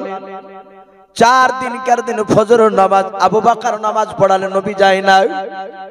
ডান দিকে বাম দিকে সালাম ফিরার পর আবু বকর সিদ্দিক রাদিয়াল্লাহু তাআলা আনহু বাবা কিছুক্ষণ ধরে তাসবিহ তাহলিল করার পর দোয়া করে বলেন ও আমার বন্ধুরা আজ 4 দিন হতে চলল আমার নবীজি মসজিদে কেন আসে না? আবু বকর বলছেন নবীজির কি হলো? সেই নবী বাড়ি গিয়েছেন আর তো আসে নাই। ওগো আমার সাথী ভাইরা চলো দিন একটু বাড়িতে দেখে আসি নবীর কি হয়েছে। সাহাবারা বলেন সবাই চলে গেলাম, রাসূলুল্লাহর বন্ধু আবু বকর আগে আছে। সাহাবা ওমর বলে লোগো আবু বকর ভাই আপনি সালাম দেন নবীকে আগে। আবু বকর সিদ্দিক রাদিয়াল্লাহু তাআলা আনহু বাড়ির দরজায় সালাম দিলেন। নবীকে সালাম দিলে নবী বাড়িতে আছে, হয়তো বাড়ি থেকে সালামের উত্তর দিয়ে বেরিয়ে আসবে। সাহাবারা বলে দেখলাম নবীর গলার আওয়াজ উত্তর ভেসে আসলো না, বাড়ির ভিতর থেকে সালামের উত্তর ভেসে আসছে। হযরতে মা ফাতেমাতুজ জোহরা রাদিয়াল্লাহু তাআলা আনহা সালামের উত্তর দি দরজা খুলে বলছেন ওগো আমার আব্বার বন্ধুরা, আমার আব্বা কই? আমার আব্বা 4 দিন ধরে আসে নাই, যাহাতে বলেছেন আসে নাই। আর আবু বকর অমনি হাউমা করে চিৎকার করতে লেগেছে। উনি বুঝতে পেরেছে আমার মনে হয় রাসূলুল্লাহ আর পৃথিবীর বুকে বেঁচে নাই। নবী 4 দিন ধরে বাড়িতে নাই, নবী আমাদের মসজিদেও নাই। আবু বকর কাঁদছেন আর বলছেন রাসূল আমার আর মনে হয় নাই। ওরা আমার সাথী ভাইরা নবী যদি চলে যায়, নবী যদি মরে যায়, তাহলে আমরা পৃথিবীতে কিভাবে বেঁচে থাকবো বলো? হযরত ওমর ফারুক রাদিয়াল্লাহু তাআলা আনহু বাবা তলোয়ার খানা হাতে করে বাবা ওসো করে ডাক দিয়ে বলেছিল বন্ধুরা এই আবু বকর ভাই শুনে নাও, তুমি যদি এইভাবে কান্না করো তাহলে আমার সাথী ভাইরা নার্ভাস হয়ে যাবে। কেঁদো না, আমার নবী যে মারা গিয়েছে এটা তুমি কি সাঙ্গন বলতে পারবে? বলে না ও আমার ওমর, আমার নবী যখন 4 দিন ধরে বাড়িতে নাই, ফাতেমা দেখতে পায় নাই, আমাদের মসজিদও নাই, আমার ধারণা নবীজি বেঁচে নাই। বলে আবু বকর তুমি এখনো কেঁদো না, একটু আমরা গ্রামটা খোঁজাখুঁজি করে ময়দানটা খোঁজাখুঁজি করে চলে দেখবো। আল্লাহর নবীকে যদি না পাওয়া যায় তাহলে জানবো বিশ্ব নবী আর দুনিয়ার বুকে বেঁচে নাই। সাহাবা উমর বলেন আমরা দুজন তিনজন করে আমার সাহাবাদেরকে ভাগ করে দিলাম। তারা গ্রামে বাপজি চিরুনি তল্লাশি চালাতে লাগলো। নবীকে দেখো তন্ন তন্ন করে খুঁজে কোথাও নবীজিকে পাওয়া যায় কিনা। ওমর বলে আমি আর আবু বকর দুজনায় আমরা মরুভূমির ময়দানে দিয়ে চলে গেলাম মাঠের দিকে নবীকে খুঁজতে। আমরা মাঠের দিকে অনেকটা দূর চলে যাওয়ার পর দেখলাম দুটো রাখাল ছেলে বাবা, ছোট ছোট বাচ্চা ছেলেরাও, তারা হাতে লাঠি নিয়ে বাবা, তারা একেবারে চরম চিন্তিত অবস্থায় দাঁড়িয়ে আছে। তারা মনক্ষুণ্ণ অবস্থায় বাপজি দাঁড়িয়ে আছে। আমার আবু বকর, হযরত ওমর ফারুক রাদিয়াল্লাহু তাআলা আনহু, আজমাইন বাপজি তারা দুজনের মধ্যে থেকে বাবা হযরত ওমর ডাক দিয়ে বলেছিল বাবা তোমরা কি আমার রাসূল পয়গম্বরকে কি তোমরা দেখেছো বলো? এই বাচ্চা ছেলেরা তোমরা বলো আমার বিশ্ব নবী রাসূলকে ময়দানে দিয়ে এই দিকে এসেছো বলো। যাহাতে নবীর কথা বললেন আর বাচ্চা ছেলে দুটো রাখাল ছেলে দুটো বাবা তারা ডাক দিয়ে বলেছিল চাচা আমরা বিশ্ব নবীকে চিনি না, রহমতের নবীকে চিনি না, মার নবীকে চিনি না। ওগো চাচা আমরা চরম চিন্তিত অবস্থায় আছি। বলে কেন বাবা? বলে আজ 4 দিন ধরে আমাদের ঘুম হারাম হয়ে গিয়েছে। বলে খুলে বলো বাবা। বাচ্চা রাখাল দুটো বলেছিল চাচা ওই দেখেন জঙ্গল দেখতে পাচ্ছেন? বলে হ্যাঁ। ওই জঙ্গলের ভিতরে একটা ছোট গুহা আছে। ওই গুহার ভিতরে আজকে 4 দিন হতে চললো শুনে না কোথা থেকে একটা পাগল এসে ওই সেজদারত অবস্থায় পড়ে বারবার শুধু কান্না করেছে আমার উম্মতের কি হবে, আমার উম্মতের কি হবে, আমার উম্মতের কি হবে, আমার উম্মত জাহান্নামে চলে গেলে আমি আল্লাহর নবী আমি জান্নাতে থাকতে পারবো না। ও চাচা আমরা ওই লোকটাকে চিনি না, ওই লোকটা পাগল। একটু দয়া করে পাগলটাকে একটু নিয়ে চলে যান তো। আর ওই দেখেন চারিদিকে দেখেন দুম্বা উট ঘুরে বেড়াচ্ছে, তারা কান্না করছে সবাই মিলে। তারা বাড়িতে থাকে নাই, আজ 4 দিন ধরে ঘাস আর পানি খাওয়া একেবারে বন্ধ করে দিয়েছে। বলুন সুবহানাল্লাহ। জঙ্গলের বাঘ নয় ওই উট দুম্বা, ওরা চিনতে পেরেছে রাসূলুল্লাহ বাপজি কান্না করছে। সারা পৃথিবীর শ্রেষ্ঠ নবী, যে নবী আমার দুনিয়ার বুকে হাসলে যতবার হাসত ততবার জান্নাতের মর্যাদা আল্লাহ বৃদ্ধি করতেন। বলুন আলহামদুলিল্লাহ।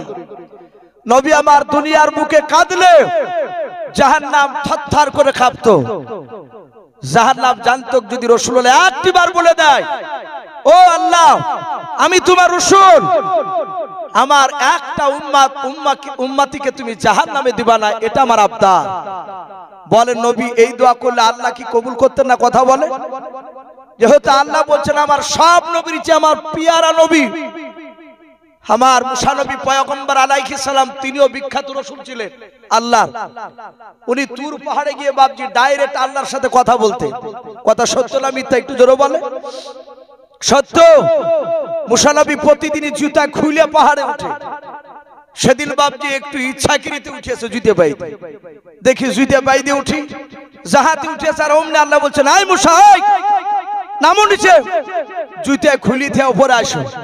মুসা বলছেন আল্লাহ ভুল হয়ে গেছে, ও নামিয়ে জুতে খুলে গেছে।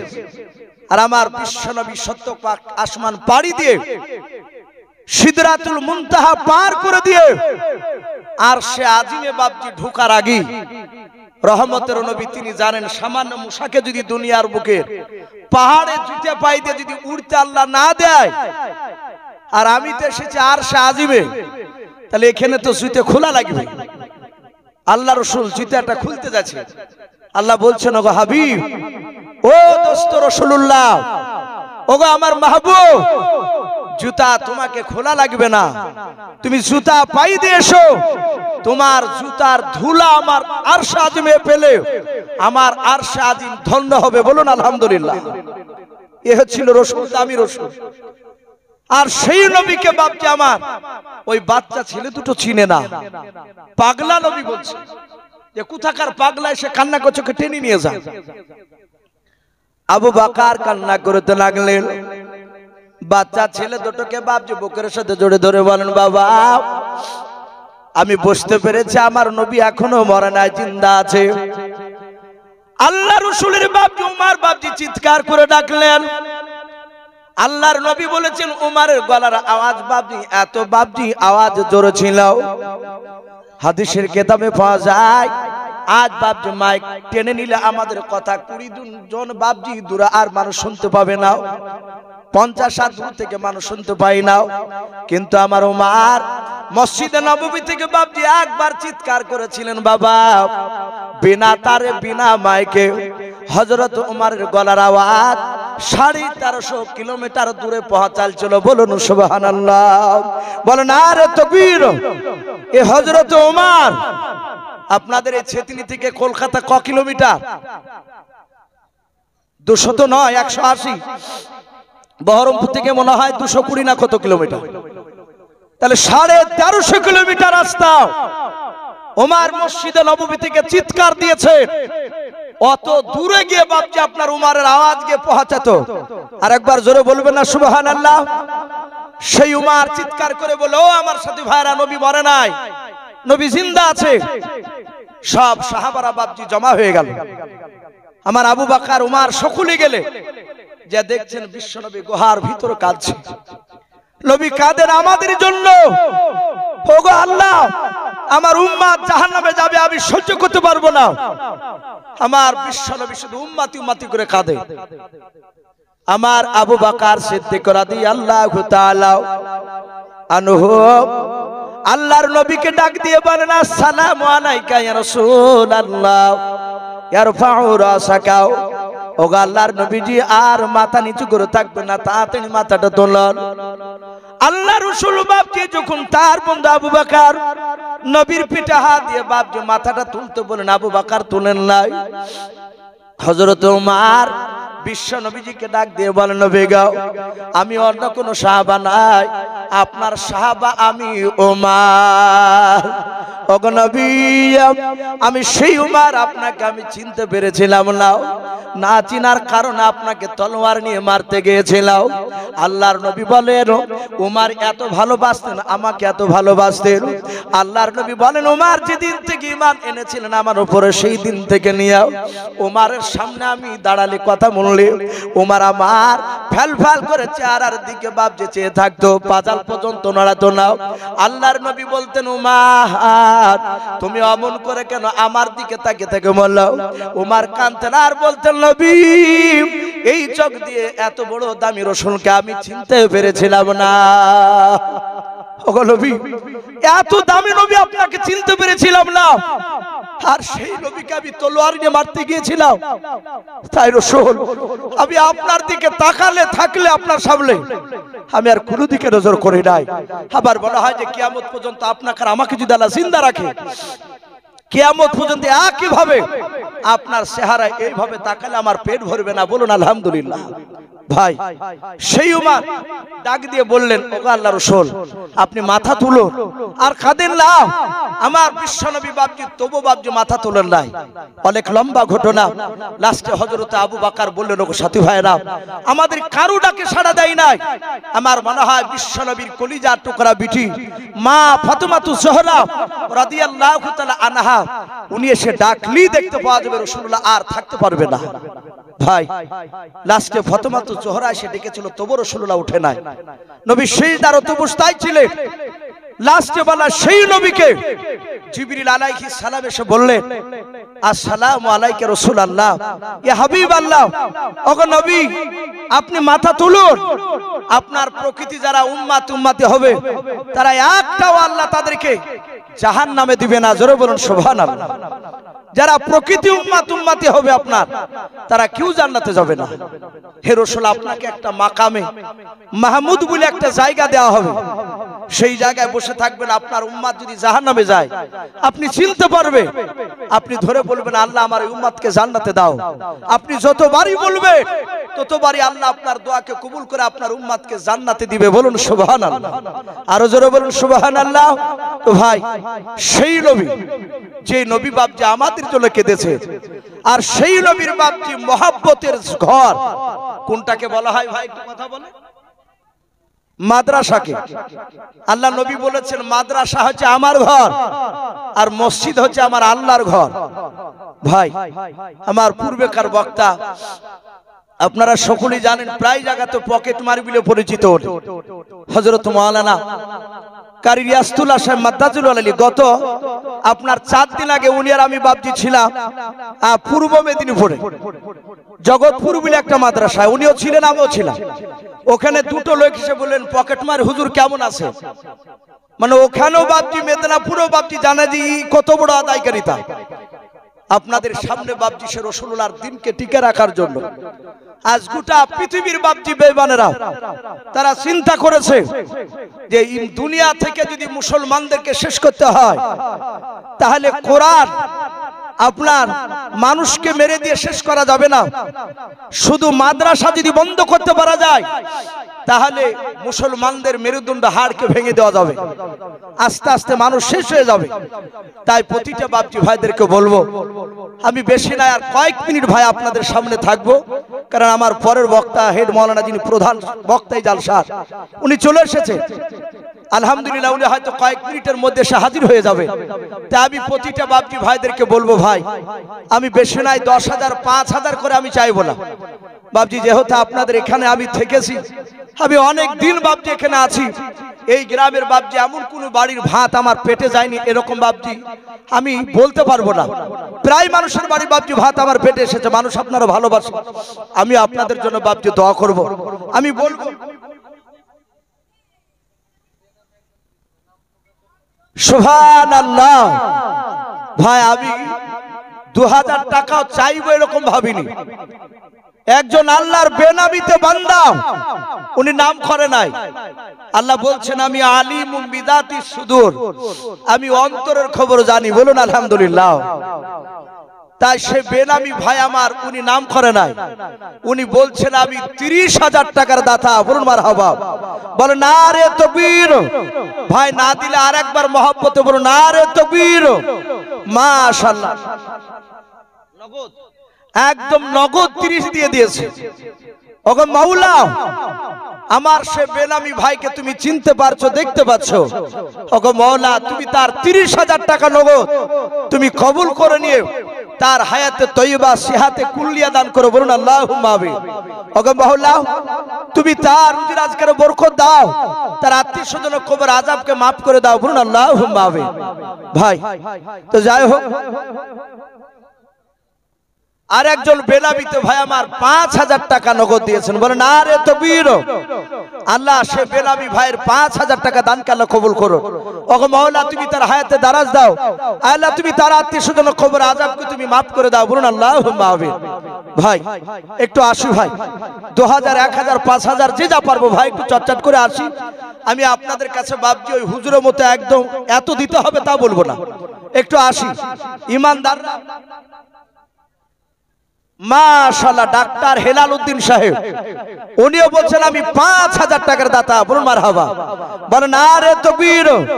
হেলাল উদ্দিন নামে দেখো বান্দা কোথায় যে ছিলাও, তোমার নবী নাম শুনে দেখো 5,000 টাকা দিলাও। যার সাথে যে নিয়াতে গুনিয়াছে দান, দানকে গোপন করো তুমি সুবহান। অগবারি দোয়া করি ওগো পাকবারি, মিজানেতে নেকির পানা করে দিও ভারি। আল্লাহুম্মা আমিন। নারে তাকবীর। ভাই একটু চটচট করে আসি ভাই। ইমানদাররা হচ্ছে বাপজি খাজুর গাছের মতো, খাজুর গাছকে যত চাইবে তত বাপজি রস পড়ে, এ হচ্ছে ইমানদার। নবী বাপজি অনেক জায়গায় খাজুর গাছের সাথে তুলনা করেছে। তাই ভাই আপনারা হয়তো অনেকে ভাবছেন যে আমরা দিয়ে দিয়েছি।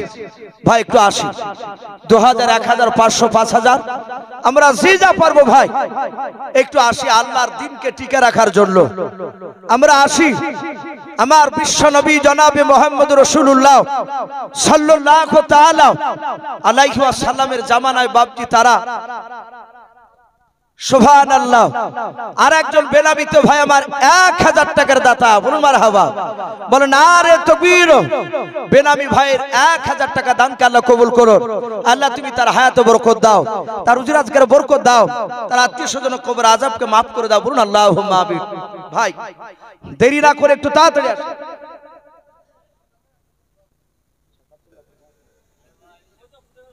ও যাক, বাপজি মারা গেছে ভাই সাকাতুল্লাহ বাপজি মারহ। আমি বছর এখানে ছিলাম, আমি রমজান মাসে ওনার বাড়িতে খাবার খেতাম। কাউকে খেতে দিত না, শুধু রমজান মাসটা। ও ছেলে যে ভূদেব, ওর সাথে অনেক কথাবার্তা বলেছে। ওনার আব্বার নামে উনি কত 1200 টাকা। বলে না রে তকবীর, ওগো মহল্লা, সে ছাকাতুল্লাহ বাবজির নামে যে 1200 টাকা দান করেছে মহল্লা, তার ছেলেরা, তুমি সে 1200 টাকা দানের পরিবর্তে সে চাচাজির কবর আযাবকে তুমি মাফ করে দাও, বলুন আল্লাহুম্মা আমিন। তার আত্মীয় স্বজনের কবর আযাবকে মাফ করে দাও, বলুন আল্লাহুম্মা আমিন। ভাই লজ্জা করবো না, 500 200 100 যে যা আছে একটু ঝটঝট করে আসি ইনশাআল্লাহ। শাহাবুল 500 টাকা। বলে না রে তকবীর, আল্লাহ তার 500 টাকা দানকে আল্লাহ কবুল করুন। ভাই আসি, আল্লাহ তার রুজি রাজগার বরকত। জয়নাল আবিদিন, বাপ মা মারা গিয়েছে জয়নাল আবিদিন, আহারে তার বাপ মার নামে নগদ 1000 টাকার দাতা, বলুন মারহাবা। আয় আল্লাহ, জয়নাল আবিদিনের আব্বা মার কবর আযাবকে তুমি মাফ করে দাও আল্লাহ। তুমি এখনই জান্নাতুল ফেরদাউস তুমি কবরটা বানিয়ে দিও, জান্নাতি পোশাক তাদের শরীরে পরে দাও, বলুন আল্লাহুম্মা আমিন। ভাই লজ্জা করবে না, 200 100 500 1000 আমরা একটু ঝটঝট করে আসি। সুবহানাল্লাহ, নারে তাকবীর। কাপাস ডাঙ্গা থেকে একজন ভাই আমার 500 টাকার দাতা, বলুন মারহাবা। আল্লাহ তার দানকে কবুল করুন। মোহাম্মদ সাহেব 12 তারিখে উমরাতে যাবে, 5000 টাকা নগদ। সুবহানাল্লাহ, চাঁদ মোহাম্মদ সাহেব আগামী 12 তারিখে উনি উমরায় যাচ্ছে, উনি নগদ 5000 টাকার দাতা, বলুন মারহাবা। আয় আল্লাহ, তুমি চাঁদ মোহাম্মদ সাহেবের তুমি উমরাকে কবুল করে নাও, বলুন আল্লাহুম্মা আমিন। আয় আল্লাহ, তুমি তাকে যাবতীয় বিপদ থেকে হেফাজত করো আল্লাহ। তুমি তার আত্মীয় স্বজন কবর আযাবকে তুমি মাফ করে দাও, বলুন আল্লাহুম্মা আমিন। ভাই আসি ইনশাআল্লাহ, আমার পরের বক্তা উনি চলে আসবে। আমি ভাই একটু আসি ভাই, আমি আপনাদের কাছে বিশ্ব নবীজির বাপ্তির দিনকে টিকে রাখার জন্য আমি 200 500 1000 করে ভাই একটু দেখতে চেয়েছি, একটু আসি। আর ও মা বোনেরাও, আমি মা বোনদের কাছ থেকে এখনো পর্যন্ত একটা নাম পাইনি। আমি মা বোনদেরকে বলবো, মা বোন আপনারও 200 100 500 1000। অনেক মা বোনকে দেখা যায় কানের ঋণ নাকের ফুল পর্যন্ত মাদ্রাসা দিয়ে দেয়। আমি দেখতে চাই এ ছেতিনি গ্রামে কোন মা আমার বোন আল্লাহর নবীর কোরআনকে মহব্বত করে দিনকে ভালোবেসে, দেখি কেউ সোনার কানের কিংবা হাতের কিংবা গলার কিংবা নাকের হয়তো কেউ আছে কিনা একটু দেখতে চাই। ওগো মা বোন আপনারা একটু ঝটঝট করে একটু আসি। আর কমিটি ভাইকে বলবো একটু ওই মা বোনদের গেটের কাছে দাঁড়াবে। এই দেখেন জাহিরুল তো নাকি, এই দেখেন জাহিরুল ভাই আমার, উনি 500 টাকা মারহাবা। আল্লাহ তুমি তার 500 টাকা দানকে কবুল করুন, আমিন আল্লাহুম্মা আমিন। সুবহানাল্লাহ, নারে তাকবীর। কুরবান শেখ, নারে তাকবীর। এই কুরবান শেখ নামেতে দেখো বান্দা কোথায় যে ছিল, শেষের বেলা এসে দেখো নগদ 500 টাকা দিল। 500 টাকা বলে মনে করিও না হেলাও, নেকিরি খাতায় মলা লিখিও গো মেলাও। যে আশাতে যে নিয়াতে করিয়াছে দান, দানকে কবুল করো তুমি রহমান আল্লাহুম্মা আমিন। নারে তাকবীর। এ কিতাব আলী নামে দেখো চাচা কোথায় যে ছিল, আল্লাহ নবী নাম শুনে দেখো 500 টাকা দিল। 500 টাকা বলে মলা করিও না হেলাও, নেকিরি খাতায় মলা লিখিও গো মেলাও। ওগো বাড়ি দোয়া করি, ওগো পাক বাড়ি মিজানেতে নেকির পালা করে দিও ভারি আল্লাহুম্মা আমিন। সুবহানাল্লাহ, সাদ্দামের আব্বা তার দাদু দাদির নামে, সাদ্দামের দাদু দাদির নামে উনি বলছেন 5000 টাকার দাতা, বলুন মারহাবা। আয় আল্লাহ, তুমি সাদ্দামের দাদা দাদির আল্লাহ 5000 টাকা দানকে কবুল করে নিও, তার দাদা দাদির কবর আযাবকে তুমি মাফ করে দাও, বলুন আল্লাহুম্মা আমিন। আল্লাহ তুমি তাদের কবর আযাবকে মাফ করে দিও, তাদের দুজনকে আবার একই সঙ্গে জান্নাতে থাকার ব্যবস্থা করে দিও, বলুন আল্লাহুম্মা আমিন। আল্লাহ তুমি জান্নাতে এখনই পোশাক নিয়ে এসে তাদের শরীরে পরে দাও, বলুন আল্লাহুম্মা আমিন। ভাই একটু ঝটঝট করে আসুন। সুবহানাল্লাহ, দেখেন মা বোনদের কাছ থেকে একজন মা আমার 500 টাকা, আর একজন মা আমার 100 টাকা, দুজনায় মিলে 600 টাকা দিয়েছেন। গো মালিক, তুমি আমার মা বোনেদের 600 টাকা দানকে কবুল করে নিও। আল্লাহ তুমি তাদের ঈমানটা হযরত ফাতেমাতুজ জোহরা রাদিয়াল্লাহু তাআলা আনহার মতো ঈমান বানিয়ে দাও, বলুন আল্লাহুম্মা আমিন। ভাই আমরা চলে যাব না ভাই, 80, 200, 100, 500, 1000 আমরা একটু ঝটঝট করে আসি। শোনা, আমরা নবীর দিনকে টিকে রাখার জন্য একটু আসি। আর গো মা বোন, মাত্র দুটো মেয়ের কাছ থেকে এসেছে, আমি মা বোনেদেরকে দেখতে চাই। আপনারা 200, 500, 1000 আপনারা যে যা পারবেন, ছোট ছোট বাচ্চা ছেলের হাতে একটু নামটা পাঠিয়ে দিন ইনশাআল্লাহ। সুবহানাল্লাহ। কাজী শাহ থেকে বাসার 200 টাকা। এই দেখেন আর একজন বেলামিত বাপজি আমার 500 টাকা দান করেছে। আল্লাহ তার দানকে কবুল করুন। ভাই আসি, নবাব বাড়ি থেকে বেনামিতে একজন 500 টাকার দাতা, বলুন মারহাবা। আল্লাহ তুমি তার 500 টাকা দানকে কবুল করে নিও। আল্লাহ তুমি তার রুজি রাজকের বরকত দাও। ভাই দেরি না করে একটু তাড়াতাড়ি আসি।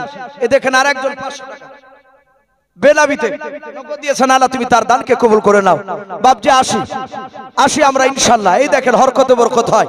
আয় আল্লাহ, যারা দান করছে, যারা করতে পারে না, তাদেরকে সকলকে নবীর চেহারা না দেখে মত দিও না। একটা বাচ্চা ছেলে, কি নাম তোমার? পারভেজ ভাই আমার নগদ 500 টাকা। আল্লাহ তুমি পারভেজ ভাইয়ের ঈমানটাকে হযরত ওমর ফারুকের মতো বানিয়ে দাও। আরেকজন কি নাম আপনার? শাহিদুল ইসলাম 500 টাকা। আল্লাহ তুমি তার দানকে কবুল করে নিও। হযরত আলীর মতো ঈমান বানিয়ে দাও, বলুন আল্লাহুম্মা আমিন। ভাই আসি, সুবহানাল্লাহ, নারে তাকবীর। এ হাবিবুর রহমান নামেতে দেখো বান্দা কোথায় যে ছিল, তোমার নবী নাম শুনে দেখো 1000 টাকা দিলাও। 1000 টাকা বলে মাল গুনিও না হেলাও, নেকির খাতায় মালা লিখিও গো মেলাও।